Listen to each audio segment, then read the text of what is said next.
October 1971. A gravel quarry outside San Francisco. Clint Eastwood stands at the edge of a man-made lake, holding a .44 Magnum in one hand and a police badge in the other. The badge weighs almost nothing, maybe 2 ounces. But in this moment, it feels heavier than anything Clint has ever held, because what he's about to do will either define his career or destroy it. And the 14 Warner Brothers executives standing behind the cameras are screaming at him not to do it. But Clint Eastwood doesn't listen to executives. He listens to something else, something quieter, something true. To understand what happens at that quarry, you need to understand what Dirty Harry was supposed to be.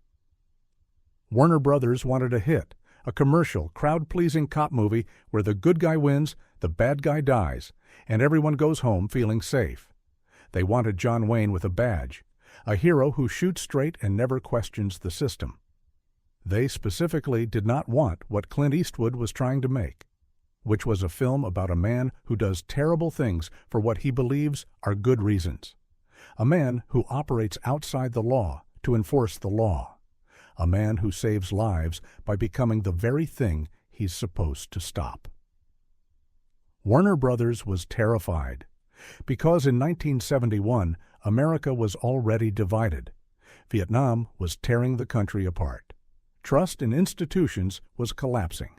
The last thing the studio wanted was a film that questioned whether cops should follow the rules, whether violence in service of justice was still justice, whether the line between hero and criminal even existed anymore. But that was exactly what Clint wanted to explore, not because he was trying to make a political statement, but because he believed the truth was more interesting than the myth, that heroes who never doubt themselves are boring, that the most compelling characters are the ones who do the right thing for reasons they can't fully articulate or defend. The production had been difficult from the start. The original director, Irvin Kershner, walked away after disagreements with the studio. The second director quit during pre-production. Finally, Don Siegel took over. He was a veteran, someone who understood how to make commercial films that still had teeth. Siegel and Clint developed a shorthand. They didn't need long conversations. Clint would look at a scene, Siegel would nod, and they'd adjust. Cut dialogue, add silence. Let the camera do the work instead of the words. It was efficient, precise, and it drove the studio insane because they couldn't understand what Clint and Siegel were building. The script they started with was conventional. Harry Callahan, rogue cop, hunts serial killer, saves the day, gets the girl, roll credits. But Clint kept chipping away at it. He removed the love interest entirely. He added moments of doubt, moments where Harry realizes he might be no different than the killer he's hunting. He made Harry colder, angrier, more isolated. Every change made the studio more nervous. They sent notes. They sent executives to set. They sent memos warning Clint that he was making the character unsympathetic, that audiences wouldn't root for him, that the film would fail. Clint read the notes. Then he ignored them, because he knew something the executives didn't. He knew that people don't just want heroes, they want truth. And the truth was that men like Harry Callahan existed, men who believed so deeply in their own sense of justice that they stopped asking whether their methods were right. Men who became the law because they no longer trusted the law to work. The shoot lasted 11 weeks. Clint played Harry with a coldness that unsettled even the crew. He didn't smile. He didn't joke. He existed in a state of controlled violence, like a weapon waiting to be used. And when he delivered the now famous line, the one that would define his career, he did it with such casual menace that the entire set went quiet. Go ahead, make my day. Except that wasn't the line. Not yet. That came later, in the sequel. The line in Dirty Harry was different, but just as iconic. It happened during the bank robbery scene. Harry standing over a wounded criminal, .44 Magnum pointed at his face, delivering the monologue that would become legend. I know what you're thinking. Did he fire 6 shots or only 5? Well, to tell you the truth, in all this excitement, I've kind of lost track myself. But being as this is a .44 Magnum, the most powerful handgun in the world, and would blow your head clean off, you've got to ask yourself one question. Do I feel lucky? Well, do you, punk? The first take was fine. Professional. Clint delivered the lines exactly as written. But something was missing. The scene felt performative, like Clint was reciting instead of living. Siegel could see it. Clint could feel it. So they did another take, and another. Each time, Clint stripped away more emotion, made Harry colder, more alien, more like a man who had stopped feeling anything except the weight of the gun in his hand. By the sixth take, Clint wasn't acting anymore. He was channeling something, some part of himself he usually kept buried, the part that understood violence not as spectacle but as transaction, the part that knew what it felt like to hold power over someone's life and choose whether to use it. The crew watched in silence. Nobody moved. Nobody breathed, because they were witnessing something rare. An actor disappearing completely into a character, becoming someone else, someone dangerous. When Clint finished the take, he lowered the gun and walked off set, without a word. Siegel looked at the footage and knew they had it. Not just a good scene. The scene. The one that would define the entire film. But Warner Brothers hated it. They thought Clint made Harry too threatening, too psychotic. They wanted the character to wink at the audience, to let them know he was one of the good guys. But Clint refused, because winking would ruin it, would turn the moment into a joke instead of a reckoning. The studio sent notes. Clint ignored them. They sent executives to convince him to reshoot. Clint told them no. They threatened to replace him. Clint reminded them that he was also the star and that replacing him would cost millions. The studio backed down, but they were furious, and they were waiting for an opportunity to take control back. That opportunity came during the final week of shooting. They were filming the ending, the climax, the moment where Harry finally catches Scorpio, the serial killer who's been terrorizing San Francisco. The scene, as written in the original script, was straightforward. Harry shoots Scorpio. Police arrive. Harry gets commended. Fade to black. But Clint had been thinking about the ending for weeks, and he realized the script was lying. Because in the real world, in the world where men like Harry Callahan existed, there were consequences. Not legal consequences necessarily, but spiritual ones, moral ones.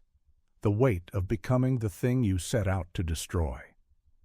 So 3 days before the final scene was scheduled to shoot, Clint walked into Siegel's trailer with a new ending. He didn't ask permission, he just presented it. Harry kills Scorpio.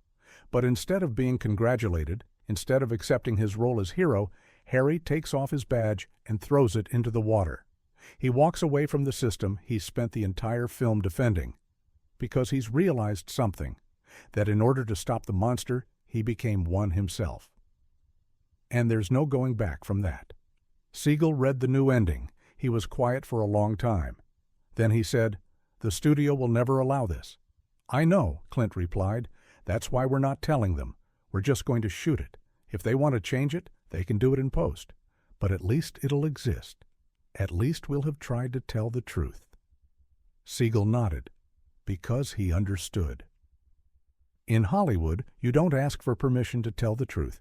You just tell it and deal with the consequences later. The day of the final shoot arrived. The location was a quarry south of San Francisco. Rocky, desolate, the kind of place where bad things happen far from witnesses. The crew set up at dawn, cameras positioned, lighting adjusted, extras in place playing police officers and SWAT team members. Warner Brothers had sent 2 executives to oversee the shoot. They were there to make sure everything went according to the approved script. They stood behind the monitors, arms crossed, watching everything. Clint arrived at 6 in the morning. He was in full costume, the brown suit, the shoulder holster, the .44 Magnum. He looked tired, not physically, but spiritually. Like he'd been carrying Harry Callahan around for too long and needed to put him down. Siegel walked over. "We doing this?" Clint nodded. "We're doing this. The executives don't know? They know we're shooting the final scene. They don't know which version."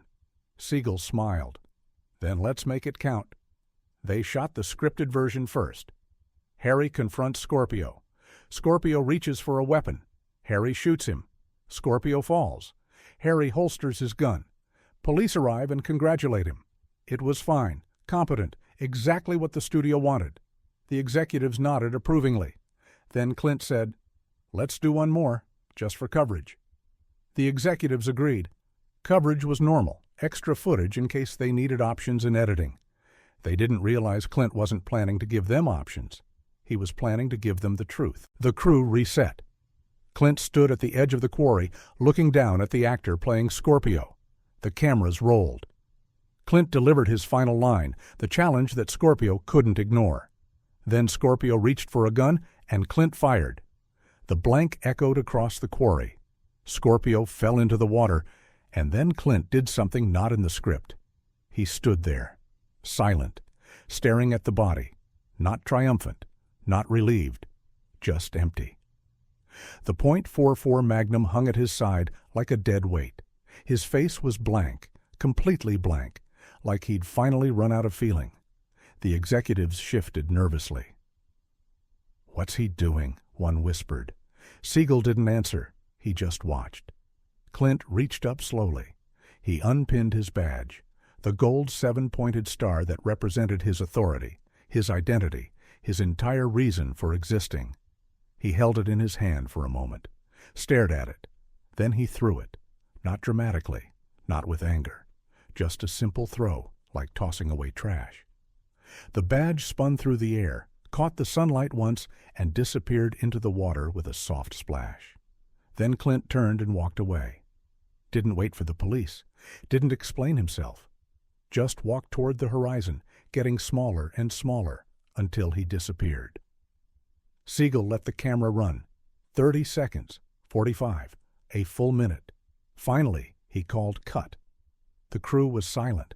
Nobody moved, because they all understood what they'd just witnessed. Not just the end of a movie, the end of a myth, the death of the hero. One of the executives found his voice. What the hell was that? That wasn't in the script. He threw away his badge. He just walked away. That's not an ending. That's a suicide. Clint walked over. He was calm. His voice was low but firm. That's the only ending that makes sense. After everything Harry's done, after all the lines he crossed, he can't just go back to being a cop. He can't pretend he's still one of the good guys. So he leaves. He walks away. But the audience needs closure, the executive protested. They need to see him win. He did win, Clint replied. He stopped Scorpio. He saved lives. But winning cost him everything. It cost him his soul. And we're going to show that cost, because that's the truth. That's what happens to men like Harry Callahan. The executive looked at Siegel. "Don, you can't be okay with this. This is career suicide. We'll never get a sequel. We'll never build a franchise. This is one film, one story, and we're telling it honestly." The studio had other ideas. When they saw the footage, they panicked. Conference calls, emergency meetings, threats to recut the film, to reshoot the ending with a different director, to shelve the entire project if Clint didn't compromise. But Clint didn't compromise. He reminded them that his contract gave him final cut approval on the action sequences. And since the ending was technically an action sequence, he had control. The studio lawyers reviewed the contract. Clint was right. They were stuck. So they tried a different approach. They begged. They explained that the badge throw made Harry look weak, that it undermined the entire film, that audiences wanted a hero, not a dropout. Clint listened. Then he said, "I'm not making a film about a hero. I'm making a film about a man. And men have limits." Harry reached his. That's the story. The studio had one final card to play. They brought in test audiences, showed them both endings, the conventional one and Clint's version. The conventional ending scored higher. People liked seeing Harry vindicated. They liked the idea that justice won, but a smaller percentage, maybe 30%, said Clint's ending was better, not more satisfying, but more honest, more real, more important. And those people, that 30%, talked about the film differently. They didn't just say they liked it. They said it changed how they thought about heroes, about violence, about the cost of doing what you believe is right. Clint pointed to those responses. That's our audience, not the people who want easy answers, the people who want truth. The studio was still hesitant, but they were also out of options. The film was finished. The marketing campaign was starting. They needed to release something. So they released Clint's version, the version where Harry throws away his badge and walks into nothing. Dirty Harry premiered in December 1971. The reviews were mixed. Some critics praised it as a masterpiece of moral ambiguity. Others condemned it as fascist propaganda, a celebration of vigilante justice. The debate was fierce, personal, angry, which was exactly what Clint wanted, because debate meant people were thinking, arguing, questioning, not just consuming and forgetting. The audience reaction was massive. Dirty Harry became one of the highest-grossing films of 1971, earning over $35 million. But more importantly, it became a cultural phenomenon. The lines were quoted everywhere. The image of Clint holding the .44 Magnum became iconic, and the ending, the controversial badge throw, became the most discussed scene in the film. Years later, Warner Brothers admitted Clint was right. They made 4 sequels. Each one tried to recapture the magic of the original. None succeeded, because the original wasn't about spectacle. It was about cost, and you can only pay that cost once. In interviews, people asked Clint why he fought so hard for the badge throw, why he risked his career for one scene. His answer was always the same, because it was true. Harry Callahan couldn't stay a cop after what he did. He couldn't pretend he was still part of the system he destroyed. So he walked away. That's not a sad ending. That's an honest one. But what did the badge throw mean to you personally? A journalist asked. Clint thought for a moment. It meant that sometimes doing the right thing costs you everything, your job, your identity, your place in the world. And you do it anyway, not because you want to, but because you can't live with yourself if you don't. That's who Clint Eastwood is, not the tough guy, not the action hero. The man who understands that real strength isn't about winning. It's about knowing when to walk away, when to throw away the thing that defines you, because holding on to it would be a lie. At that quarry in 1971, Clint Eastwood threw a badge into the water. It was a prop, a piece of metal with no real weight, but symbolically it weighed everything.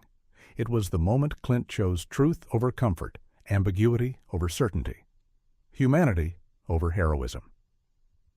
The executives told him he was wrong. The test audiences were divided. The critics debated for decades. But Clint never doubted, because he knew something the others didn't. That the most powerful endings aren't the ones that make you feel good. They're the ones that make you think, that stay with you, that force you to question everything you believed about right and wrong, justice and revenge, heroes and villains. Don Siegel died in 1991.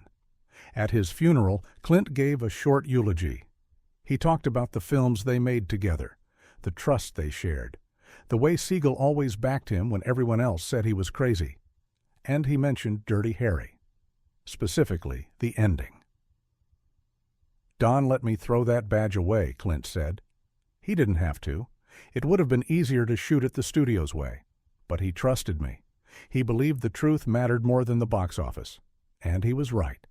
That badge throw is the only reason anyone remembers this film, because it was honest. And in Hollywood, honesty is the rarest thing there is." The badge disappeared into that quarry lake in 1971. It's probably still there, buried under mud and water and 50 years of sediment. But its impact never disappeared. It rippled outward, influenced generations of filmmakers who realized you could tell the truth in action films, that you could make blockbusters that challenged audiences instead of comforting them. In film schools, they study the ending of Dirty Harry.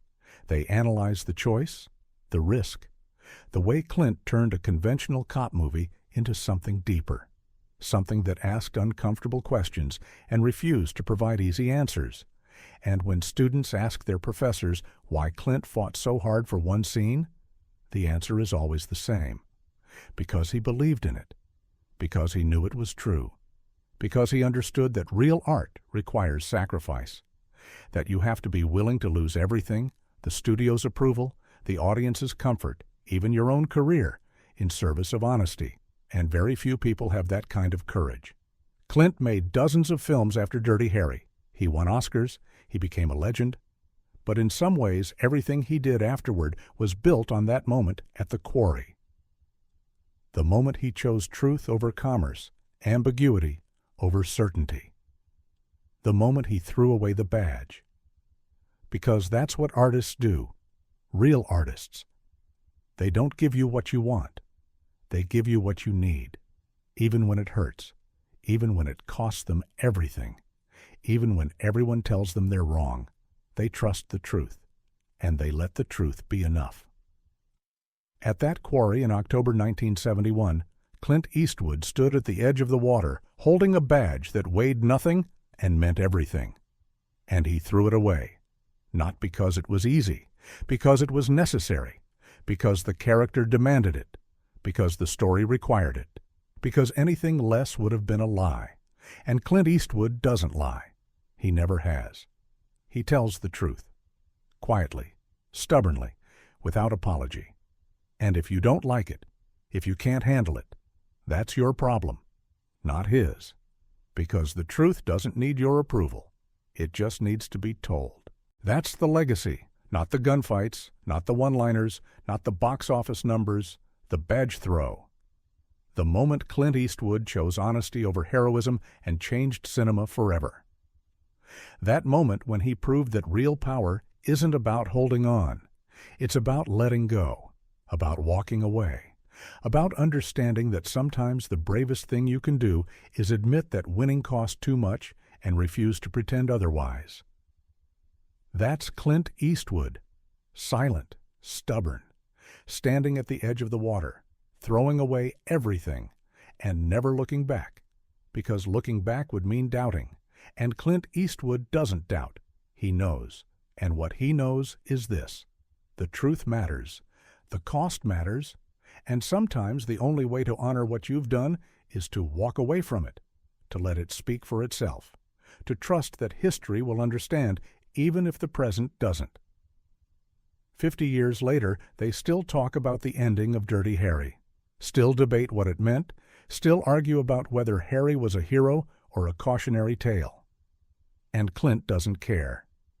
Because the conversation is the point, the questions are the point, the discomfort is the point. Art that makes you comfortable is decoration. Art that makes you uncomfortable is truth. And truth is all Clint Eastwood ever cared about. Everything else is just noise.